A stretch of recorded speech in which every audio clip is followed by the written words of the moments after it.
Enam orang diamankan polisi saat demo Indonesia Gelap berujung bentrok di depan kampus Universitas Negeri Makassar di Jalan Andi Pangeran Petarani, Makassar, Jumat 22 Februari 2025 malam.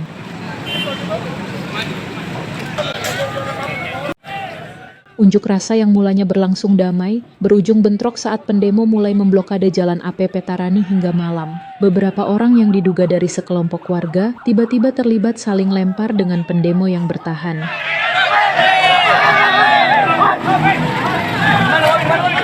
Lebih kurang sejam terlibat saling lempar batu. Sejumlah aparat kepolisian tiba di lokasi. Mirisnya saat polisi tiba, aparat kepolisian dan kerumunan warga dilempari menggunakan molotov dan petasan.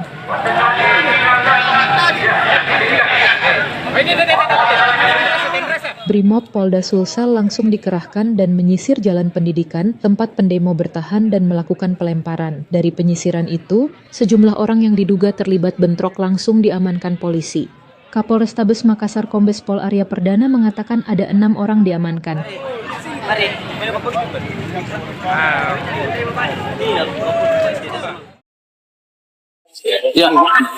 Ya tadi ada unjuk rasa sore ya. Suaranya Bang. Ada nggak terima dengan polisi itu sehingga melakukan penyerangan terhadap yang teknon rasa. Ini mereka yang ada antara masyarakat dan masyarakat. Tapi setelah itu polisi datang menyisir, tidak ada kecelakaan, sudah selesai polisi. Berapa orang diamankan? Yang diamankan Bang ada berapa banyak? Total berapa orang? Ada 6 orang. Baru 6 orang. Tapi itu karena melakukan taran, tapi amankan saja itu.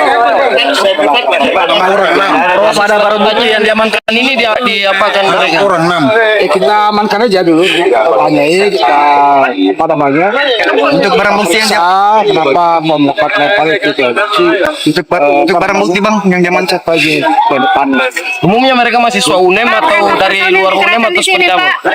Sementara kami belum dapat identitas yang pasti, tapi seluruhnya bukan mahasiswa kelompok narko. Download Tribun X sekarang, menghadirkan lokal menjadi Indonesia.